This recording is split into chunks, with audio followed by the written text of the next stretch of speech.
Lorsqu'on veut faire rimer illégalité et générosité, le nom qui nous vient immédiatement à l'esprit est celui de Pablo Escobar. Et pourtant, quelques générations avant le roi de la cocaïne, durant la période de la prohibition qui a duré de 1920 à 1933, un autre roi du nom de Bolito King, de son vrai nom Casper Holstein, allait régner sur le marché très lucratif du jeu illégal, tout en se montrant d'une générosité légendaire. Et pourtant, rien ne prédestinait Casper Holstein à devenir un acteur clé de l'industrie du jeu. Il naîtra en 1876 sur la petite île caribéenne de Sainte-Croix. Sa mère, Emily, qui faisait partie de la première génération de Noirs nés libres, était en quête d'une vie meilleure. C'est ainsi qu'ils émigrèrent tous les deux dans le quartier new-yorkais de Brooklyn, où Casper y fit sa scolarité jusqu'au lycée. Mais peu de temps après l'obtention de son diplôme, sa mère décéda. Maintenant, sans famille, Casper décida de s'enrôler dans la marine, ce qui lui donna l'occasion de revoir son île natale. L'armée n'étant pas son truc, il retourna à la vie civile, emménagea à Harlem et trouva un travail de livreur. Et c'est là qu'il fit une rencontre décisive qui allait orienter son destin. Lors d'une tournée, il livra un colis destiné à un certain Monsieur Christie. Mais c'est une femme blanche, l'épouse du destinataire, qui ouvrit la porte. Lorsqu'il lui tendit le colis, elle constata que l'adresse était incomplète. Et elle lui demanda naturellement comment il avait réussi à trouver. Casper lui répondit qu'il avait tout simplement fait toutes les boîtes à lettres du pâté de maison. Appréciant sa persévérance, Madame Christie le fit entrer et après avoir fait connaissance, elle décida de lui faire confiance en lui proposant de compléter ses revenus en faisant la lecture à sa grand-mère aveugle. Mais Casper considérait pas ça vraiment comme du travail et il accepta. Au fil du temps, la famille apprit à le connaître davantage et M. Christie, qui était banquier, lui trouva un petit boulot de concierge à Wall Street. Puis il évolua en travaillant dans une société de courtage où il se familiarisa au fonctionnement de la bourse. Petite parenthèse, lors de la crise financière de 1929, la famille Ritchie perdit tout. Et c'est Casper qui vint à leur secours en leur donnant largement de quoi se refaire. Revenons au début des années 20. Casper, qui était familier aux loteries clandestines communément appelées Number Game, eut une vision, celle de réunir deux mondes qu'il côtoyait tous les jours, qui étaient proches géographiquement et que pourtant tout opposaient. D'un côté, le quartier noir et populaire de Harlem, et de l'autre, le monde blanc des affaires. L'idée qui servira de base à son projet était aussi simple qu'efficace. Faire correspondre le numéro gagnant de la loterie aux 3 derniers chiffres des résultats journaliers de la bourse de New York. Après avoir longuement réfléchi son projet, à 40 ans passés, il lança sa propre loterie qu'il appellera Bolito et deviendra ce qu'on appelait dans le jargon un banquier. Jouer au Bolito était simple. Il suffisait de parier sur une série de chiffres allant de 0 à 999. Et si votre pari gagnant était de $1 par exemple, eh bien il pouvait vous en rapporter 600. La loterie de Casper eut un succès immédiat, puisqu'elle était totalement transparente, car chacun pouvait consulter le résultat dans son journal du lendemain. C'était tout l'inverse des autres loteries, où la plupart des banquiers truquaient la sortie du numéro gagnant en fonction des paris reçus un peu plus tôt, afin de reverser le minimum et empocher un maximum. Ce qui rendait Bolito aussi populaire, c'est la facilité avec laquelle on pouvait y jouer, car c'est le jeu qui venait directement à vous, grâce à des équipes de coureurs qui collectaient les paris un peu partout. Que ce soit dans les bars, les restaurants, les salons de coiffure, et même directement chez les gens, où les paris étaient pris devant leur porte. Ce que les joueurs appréciaient par-dessus tout, c'est que Casper avait mis un point d'honneur à payer rapidement les chanceux du jour. C'était généralement de la petite monnaie qui était jouée, mais comme beaucoup jouaient, ça rapportait. Dans l'ouvrage Playing the Numbers, il est dit qu'en l'espace d'un an, Casper Holstein possédait 3 des plus beaux immeubles d'habitation d'Harlem, une maison à Long Island et plusieurs milliers d'acres de terres agricoles en Virginie. Désormais surnommé Bolito King, puisque les banquiers qui dominaient ce business avaient le titre de roi, il se partageait le gros du marché de la loterie clandestine d'Harlem avec non pas un homme, mais une Martiniquaise du nom de Stephanie Sinclair, qui elle aussi portait la couronne en se faisant appeler Queenie. Mais plus qu'enrichir ses banquiers, le Number Game alimentait toute l'économie du quartier puisqu'il employait pas moins de 2000 personnes. À son apogée, Bolito rapportait à Casper $180 000 par jour. Mais il restait facilement accessible et se montrait très généreux dès qu'il s'agissait de participer à élever la communauté. Comment ? Eh bien, en déterminant des budgets comme si c'était un chef d'État. Il y avait un fonds de $750 000 pour les œuvres caritatives, comme les associations locales qui servaient la soupe populaire, qui donnaient des vêtements, ou encore celles qui soutenaient les mères célibataires par exemple. Et il développa même toute une stratégie dans sa philanthropie. Par exemple, dans son enveloppe destinée à la culture et à l'éducation. D'un côté, il était le mécène d'artistes et d'écrivains d'un mouvement culturel appelé Harlem Renaissance, et de l'autre, il était un donateur du magazine noir Opportunity qui publiait beaucoup d'articles de ces mêmes auteurs. Il employait la même méthode en faisant d'un côté des dons aux universités noires comme Howard et Fisk, et de l'autre, il payait les frais de scolarité de certains étudiants, qui au passage sont très coûteux aux États-Unis. Toujours dans le domaine éducatif, il finança même la construction d'une école jusqu'au Libéria, qui était à l'époque l'un des rares pays africains indépendants, et pourtant, il n'y avait jamais mis les pieds. Si tu voulais ouvrir un commerce et qu'il appréciait ton projet, il t'accordait un prêt, et de l'autre côté, il poussait les membres de la communauté à acheter chez toi. Lorsque l'UNIA était en déclin suite à l'emprisonnement de Marcus Garvey en 1925, c'est encore Casper qui racheta l'hypothèque de leur QG, le Liberty Hall, pour permettre aux membres de l'organisation de continuer leur réunion de travail. L'enfant du pays n'oublia pas d'où il venait, puisque lorsqu'une tempête tropicale frappa son île natale en 1924, il créa un fonds de secours préventif en cas de nouvelle catastrophe et mit de sa propre poche 1,7 million de dollars. 4 ans après, à la mi-septembre 1928, l'un des ouragans les plus meurtriers s'abattit sur la Caraïbe, faisant des milliers de morts. Et pour venir en aide aux victimes, il affréta un bateau entier contenant du bois et du matériel pour la reconstruction.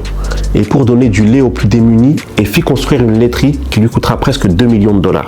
Sa richesse et toute la générosité qui allait avec allaient malheureusement créer de la jalousie au sein même de la communauté, puisque seulement quelques jours après le déploiement de toute son aide humanitaire, c'est un autre drame qui arriva, à titre personnel cette fois-ci. La nuit du jeudi 20 septembre 1928, un peu avant minuit, Casper quitta sa boîte de nuit, le Turf Club, situé sur la 136e rue, et connu pour être fréquenté par les Noirs les plus aisés de New York. Il monta dans sa berline et sans même savoir qu'il était suivi, il demanda à son chauffeur de le conduire chez un ami. Arrivé à destination, Casper dit à son chauffeur qu'il pouvait prendre sa soirée et arrivé au pied de l'immeuble, 4 hommes blancs l'entourèrent, leur présentant leurs insignes de police et en lui disant qu'il devait être entendu au commissariat. Mais Casper trouva ça étrange, être interpellé à une heure si tardive, loin de son quartier général, c'était bizarre. Comprenant qu'il avait compris, l'un d'eux lui mit un coup de crosse de pistolet sur la tête et il perdit connaissance. Quelques heures après, Casper se réveilla dans une maison du Bronx, ligoté à une chaise, les pieds et les mains liés et les yeux bandés. Il avait été allégé des 45 000 dollars qu'il avait sur lui et d'une bague avec diamant d'environ le même montant.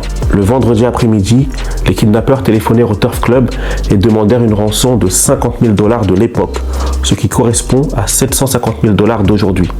Charles, le manager de la boîte de nuit, se rapprocha immédiatement d'un ami de Casper qui avait un poste de responsabilité dans la police. Et en parallèle de ça, la communauté d'Harlem se mobilisa et mena l'enquête, ce qui permit à la police de repérer rapidement la voiture qui avait servi au kidnapping, avec comme par hasard 3 des 4 kidnappeurs blancs à l'intérieur. Dans la foulée, la police arrêta aussi Rudolph Brown, un noir que Casper considérait pourtant comme un ami car il dirigeait l'Alhambra Dance Hall, qui était une boîte de nuit située dans la même rue que la sienne. C'est ce Rudolph en question qui avait dit au ravisseur qu'en kidnappant Casper Hochstein, il pourrait empocher le jackpot. De peur d'être balancé par ses complices, le dernier ravisseur décida de libérer son otage.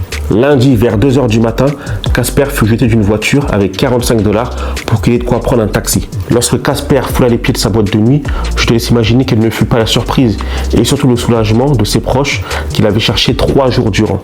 Casper a toujours nié avoir payé. Mais le bruit comme quoi son noyau dur n'avait même pas cherché à négocier les 750 000 dollars de rançon et que le lendemain, l'argent était réuni, avait malheureusement ouvert les yeux de beaucoup sur l'ampleur des profits que générait le number game. Les gradés de la police exigeaient maintenant des pots de vin et le crime organisé qui était encore occupé à écouler l'alcool de contrebande avait désormais un œil ouvert sur ces loteries d'Harlem qu'il considérait jusqu'alors comme un jeu de petits sous. Les années passèrent et la prohibition allait toucher à sa fin en 1933. C'est là que le gangster juif Dodge Schultz vit dans ce jeu communautaire un bon moyen de remplacer la contrebande d'alcool et s'imaginait déjà devenir le seul et unique dirigeant de ce business. Celui qu'on surnommait le baron de la bière entra en scène avec une logique simple. Soit tu travailles pour lui, soit tu travailles plus du tout. Et il joua sur 2 leviers pour récupérer l'intégralité du marché. Son premier levier était une équipe composée de gangsters noirs de premier plan, comme Bob Hewlett, qui employèrent la force contre les banquiers. Son deuxième levier, plus puissant, était l'appui de politiciens qu'il finançait en faisant procéder à plus de 4000 arrestations, alors qu'il n'y en avait eu que 7 en 1920. Cette force de frappe, auquel les Noirs n'étaient pas habitués et encore moins préparés, fit une 40aine de morts et obligea la plupart des banquiers à travailler pour Schultz, comme ce fut le cas du Cubain Alex Pompez, qui était connu pour posséder plusieurs équipes noires de baseball et pour avoir joué un rôle majeur dans la création de la première ligue nationale noire de baseball. La reine de la loterie, Queenie, dont nous avons parlé tout à l'heure, résista à Dodge Schultz en prenant comme garde du corps celui qui deviendra plus tard le célèbre gangster noir Bumpy Johnson, comme le raconte le film Les Seigneurs de Harlem. Casper, lui, qui ne bénéficiait pas d'appui politique et judiciaire du même niveau que ceux du crime organisé, savait qu'il ne pouvait pas faire face à Schultz. Mais il n'était pas question pour autant de travailler pour lui. Il avait déjà amassé 30 millions de dollars et avait un patrimoine immobilier estimé à 7,5 millions. Casper fit donc un retrait stratégique en s'effaçant temporairement du jeu, le temps de voir comment les choses allaient évoluer, et fit tourner tranquillement ses activités légales, comme ses restaurants, ses boîtes de nuit, ses immeubles locatifs et autres commerces de quartier. Octobre 1935, Schultz fut assassiné sur ordre de Lucky Luciano. Le célèbre mafieux italien mit un contrat sur la tête du gangster juif, car Schultz, qui se savait sous enquête, voulait faire assassiner le procureur Dewey. Et ce meurtre posait un problème à Lucky Luciano, car cela allait davantage attirer l'attention de la police sur les affaires du crime organisé. Maintenant débarrassé de Schultz, Bolito King fit son retour dans le jeu. Mais seulement un mois après, Casper fut victime d'un coup monté et la police fit irruption dans le Turf Club avec un mandat de perquisition ayant pour motif ses activités illégales dans le jeu. En janvier 1936, à l'âge de 58 ans, Casper Holstein fut reconnu coupable et sera condamné à 3 ans de prison. Mais bénéficiant de remise de peine, il fera moins d'1 an et se retira définitivement du jeu. De la vie privée de Casper Holstein, on sait peu de choses, hormis qu'il était divorcé et sans enfant. Quelques années après, il fit un AVC qui les diminua grandement et finit ses derniers jours chez des amis de longue date avant de s'éteindre en 1944. Pour lui rendre un dernier hommage, un cortège funèbre réunissant des milliers de personnes marcha dans les rues du quartier jusqu'à l'église baptiste mémoriale de Harlem. Étaient présents ses amis de toujours, ceux qui l'ont côtoyé de loin comme de près, mais également tous ceux qui ont bénéficié de ses largesses, comme les étudiants, les personnalités publiques et aussi des membres de sa fraternité maçonnique appelée l'Ordre bienveillant et protecteur des élans. Casper Holstein est un personnage qui est tombé dans l'oubli et pourtant c'est de lui dont s'inspire le cinéma pour créer des personnages charismatiques, comme celui de Narcisse Valentin, joué par Jeffrey White dans la série Boardwalk Empire. Eddie Murphy a aussi étudié la vie de Casper Holstein pour construire son personnage de Quick dans le film Les Nuits de Harlem. Bolito King inspire aussi dans la musique, puisque le rappeur Joey Cool lui consacra toute une chanson dans son album The Chairman of the Board et qui a pour titre Casper Holstein. En devenant une figure emblématique de la communauté par la générosité qu'il incarnait, on est en droit de se demander si Casper Holstein était un gangster bienfaiteur ou plutôt un bienfaiteur qui a utilisé ce qu'il avait sous la main pour l'élévation des siens. Aujourd'hui, le 31 août 2024, cela fait 1 an jour pour jour que l'antenne a été créée avec le lancement de la vidéo intitulée L'hymne national noir. C'est pourquoi je tenais vivement à remercier les abonnés de la première heure, mais aussi celles et ceux qui continuent à nous rejoindre un peu plus chaque jour. Mais le 31 août est surtout un jour spécial pour les Noirs d'où qu'ils soient de par le monde, puisqu'il a été décrété comme férié par Marcus Garvey en 1920 lors de la toute première convention de l'UNIA. L'UNIA qui, je le rappelle, est la plus importante organisation noire de l'histoire avec les millions de membres qu'elle réunissait à travers le monde.